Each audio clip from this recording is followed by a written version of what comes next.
if you're dating someone long-term or you're married to them, right, and they get horribly disfigured in an accident, are you allowed to leave them because of that? Yes is the correct answer.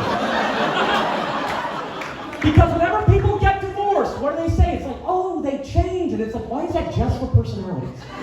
Yeah, when I met him, he didn't have third-degree burns. Like,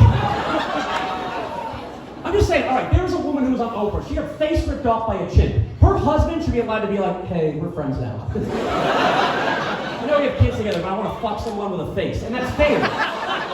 It is totally fair to want to fuck someone with a face. That's not unreasonable. Or you open the marriage up so he can fuck someone with a face. That is totally fair. Now I can hear some of you thinking you're better than what you are. So let's see. Okay, how about you two right here? Are you dating you two? Right here? Or you two? Either one. Yeah, you two? Okay. So here's the thing with him. He gets into a fire, his face gets melted off, right? And then a guy comes by and chops his arms and legs off.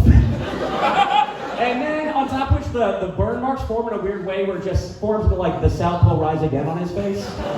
So now when you're at parties, you have to explain like, hey, he's not pro-Confederacy, he's in a fire. And they're like, well, why is there a Confederate flag on his nose? And they're like, it's not a burn mark, it's not a tattoo. So would you stay with him if that were the case? You would? What a liar. Must be cowards night tonight here at Laugh Factory. What do you have, 2-3 drinks if you lie to yourself when you look in the mirror? Oh. You would not. Hey, I'm glad if you're honest that you would leave your significant other if they were horribly disfigured. Okay, good.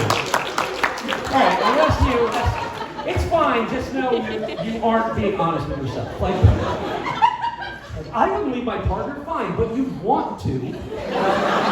I'm not being wrong. You just want to take that PR hit with your friends. It's not because of love, you just don't want your friends to think poorly of you. Alright. So I've been driving around the Midwest doing shows, you know. Whenever you drive around the Midwest, you want to see a lot of Christian billboards that just say, Jesus saves, you know. And just once I want to see a Jewish billboard that just says, Jesus had it coming. And he did. You run your mouth too much of the Sermon on the Mount, the Jews will take you out. The Jews, or as I call them, the Sopranos of the Middle East. That joke was written by Kyrie Irving. That goes further. Jesus was black, did you guys know that? Also, they found out recently that Beethoven was black. I think the craziest one, though, Frederick Douglass, Asian. Frederick Douglass was a tiny Korean woman. And Harriet Tubman was a 6'7" Pakistani guy. But no one wants to talk about that. You guys just want to know who was black. So like I said, I've been driving around the Midwest. I've been doing shows in small towns, you know. Small town people, they can never understand why you live in a big city. Like, I live in a big city, why crime? And I'm like, yeah, but at least our crimes sometimes get solved. Small town crimes don't get solved, they become podcasts. Like, small town crimes don't get solved, especially because half the time the cops know the guy who did it. They're like, I'm not going to arrest Brian, he's my cousin. No, this woman committed suicide by coming on herself and slitting her throat. Open its own case. Pretty clear what happened here. This woman slapped some jizz on her stomach and cut her head off. On a side note, it's illegal to make documentaries here. Those are separate thoughts. Do we fuck with serial killers in this bitch? Who's a fan, huh? Hell yeah! Or as I call them, the heroes of Netflix. Tragedies for some families? Hey, content for the rest of us.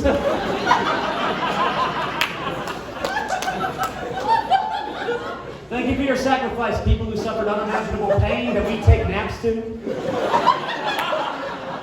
All right, for those who are laughing, thank you for your honesty. For those who aren't laughing, I'm sorry, you're a coward. You're probably the same type of loser who wouldn't leave your significant other if they got one next to I was watching that Gacy documentary on Netflix. I don't know if anyone saw that one. That one, I kind of laughed a little bit during it because Johnny Gacy, he has this like thick Chicago accent.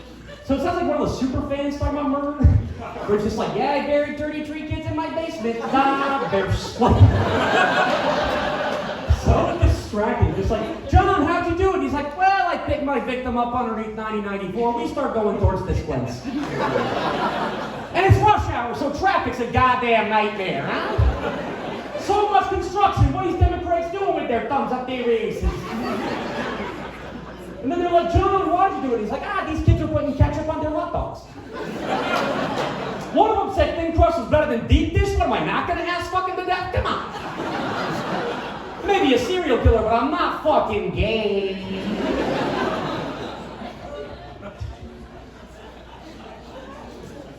All right, let's lay it on something a little bit easier. Abortion? Finally, the male perspective. Our voices have been in the shadows for a bit too long. Someone has to have the courage to speak up on our side. So it's a divisive issue, you know. And some people on the right, they think that aborted fetuses are people, right? And I don't know if that's true, but if they are people, then heaven is gross. It's gotta be like gum on the sidewalk, like, watch your step, Charlemagne, watch your step.